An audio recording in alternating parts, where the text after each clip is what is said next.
here this morning. I think we're all delighted to be here this morning. And I venture to say this is the first time we've all been in a news conference together, isn't it? All right. We are going to change your mood from last night. I don't know how many of you watched the basketball game, but for all those that are feeling bad about the basketball game, we have better news today. Every day when I come into the office, I have to walk past a sculpture out in the hallway of George Norris. And I think most all of you know George Norris is arguably our most famous United States senator ever. And he was highly regarded as the father of the unicameral, curiously the father of something that was entirely a state matter, but be that as it may, more than that, he was noted for his independence and for putting aside partisan politics on behalf of our state and the nation. The plaque that's next to that artwork explains that the image of Norris was placed there to emphasize the importance of mutual respect and compromise to a successful democratic process. A good reminder for myself and for everyone. In Lincoln, we've long prided ourselves on the ability to meet these ideals that George Norris represented, and I would venture to say most Nebraskans represent. Lincoln has avoided much of the acrimony and partisanship that too often has defined our national politics. Consensus among the mayor, the city council, and the people we represent has been, in my opinion, fundamental to Lincoln's continuing success. Compromise has been the foundation of that consensus. We've come together to solve our challenges time and time again. Lately, compromise has been more difficult. My council colleagues and I have had some celebrated battles over a number of high-profile issues. It's created a perception, I'm afraid, that perhaps City Hall is changing and that our community consensus is beginning to unravel. We are all seeking reconciliation and the positive resolution of differences. I am proud to announce today that the people standing here with me, Council Chair Larian Gaylord Baird, Vice Chair Roy Christensen, Carl Eskridge, Trent Feller, Cindy Lamb, and Jane Raybould, the whole lot of us, as well as our colleague visiting Washington, D.C. at this time, John Camp, have found consensus on 4 difficult, high-profile issues. First, we're working together to change the biannual budget calendar so that city council members can become better informed earlier in the process. This compromise will create a stronger and more cohesive budget process. Second, we have found a direction on the budget issue involving a mayoral veto of a council-approved budget. A resolution will be introduced asking the Charter Revision Commission to examine the process. Third, we have found a path that will allow the City Council to add staff. A resolution on the upcoming council agenda will help City Council members be more effective and efficient and improve their constituent outreach. Finally, the Mayor's Office and the Council have found compromise on the Recycle Lincoln ordinance that will greatly improve Lincoln's recycling rate. We plan to talk more about the specifics of that part of the compromise in a separate press conference tomorrow. You can try on questions there, Nancy, but you won't get answers today. While I believe each of these items has enough council votes to move forward, please keep in mind that each of these items will have a public hearing, and it is important to all of us still to hear from citizens before we make a final decision. That said, We are all feeling good that we have created the right formula for success on these issues. 3 of the items will appear for first reading on January 23rd. We anticipate then that changes to the budget calendar, that particular item, will be introduced on January 30th. Before I call on my council colleagues to give more detail on each proposal and their own thoughts, I want to publicly thank each one of them and express my appreciation for their willingness to pull together again as a team. We are doing the right thing for our citizens on 4 big issues and improving how we deal with one another. I have no doubt but that this will help us find that common ground in the future when Lincoln needs to move forward.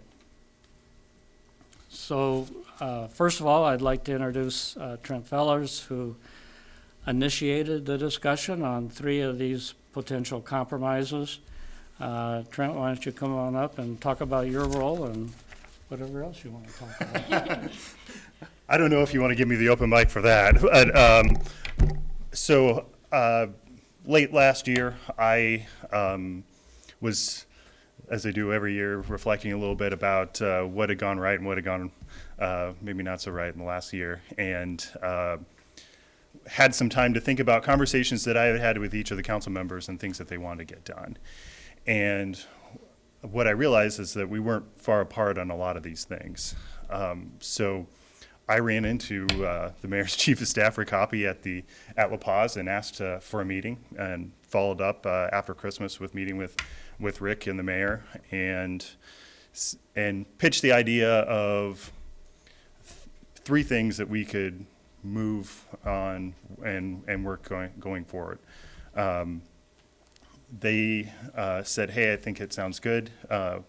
Let's see if we can get it done. And I started having conversations with other council members to make that happen individually. At that point, we had another follow-up meeting. Councilwoman Cindy Lamb, Councilwoman Leary and Gary Baird, we sat down and started to talk about maybe the finer points of what those policy items would be.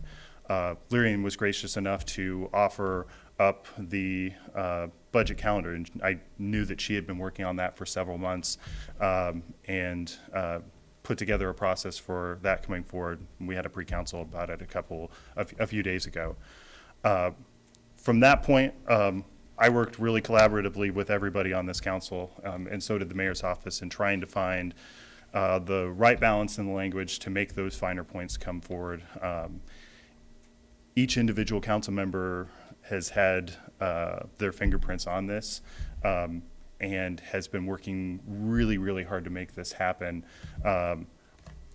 I guess I played a small part in it in making the first call, but this is really a collaborative process from all the council members, and 4 items that I think are critical that we move forward, and something that we can be really proud of as a community, but also as a council moving forward.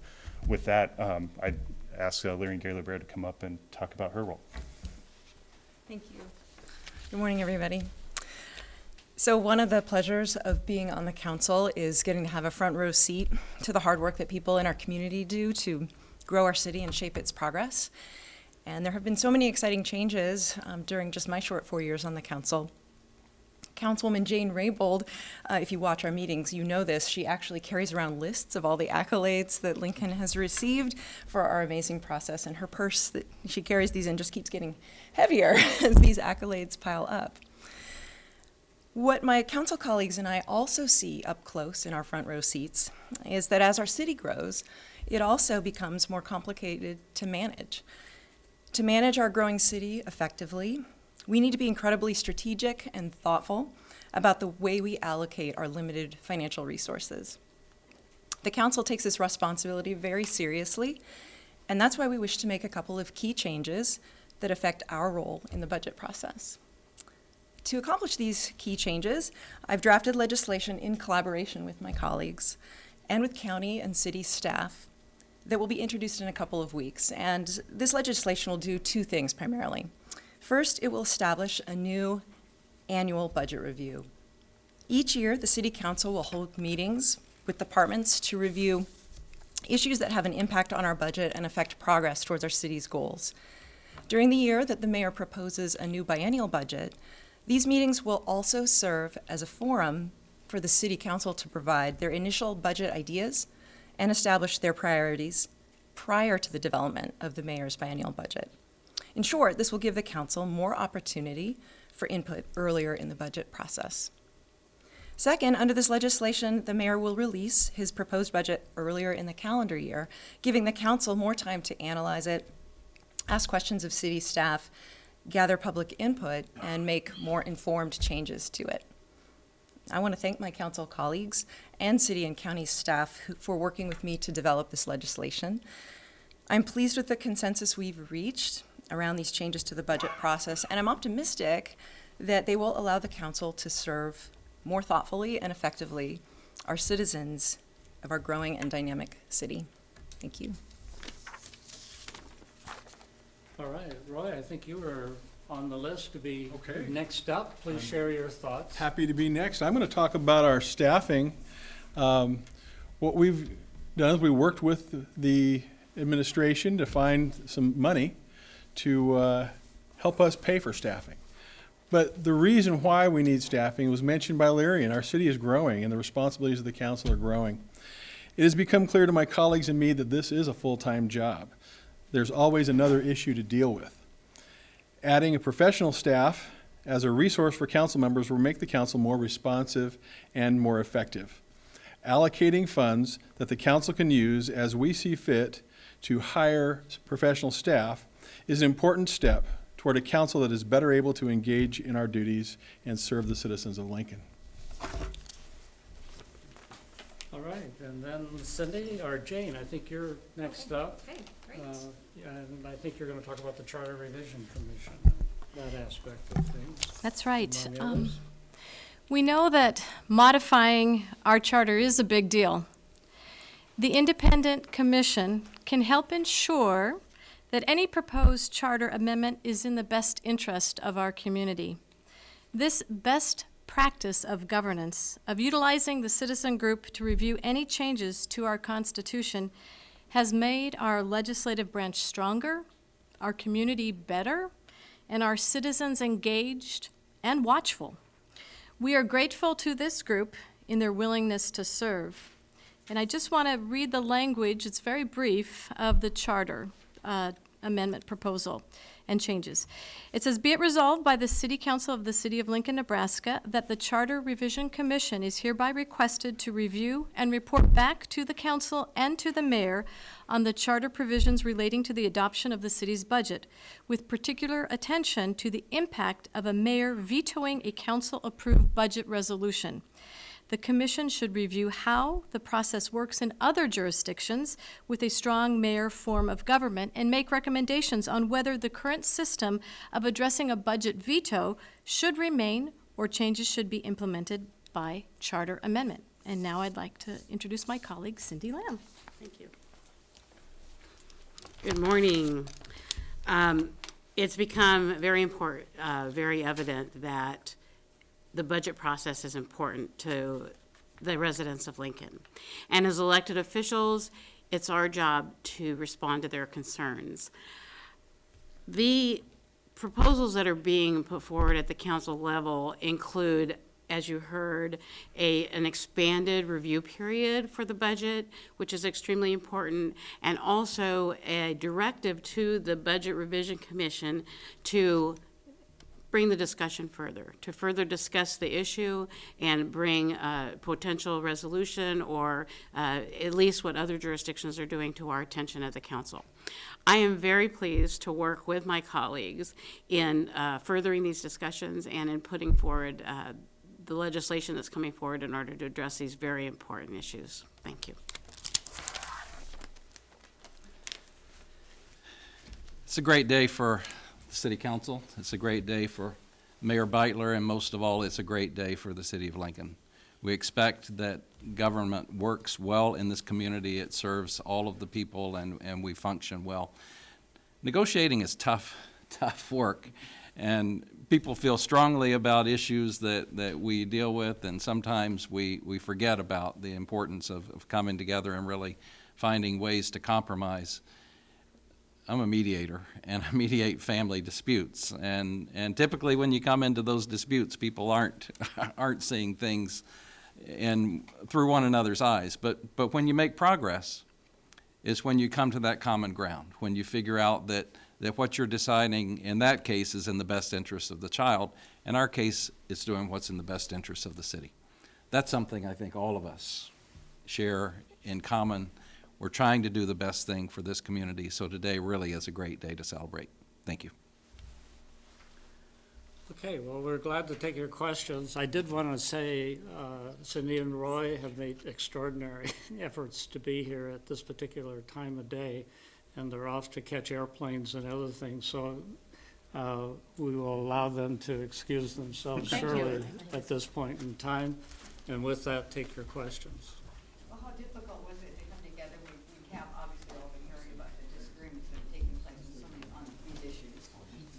How did it happen? How did y'all get together, work it out? Well, I think Trent's explanation was probably the best front-end explanation of it. You may want to reiterate some of that, Trent. It really came through conversation and communication, and sometimes you have a unique position in being able to hear what people are working on and where the common ground might be.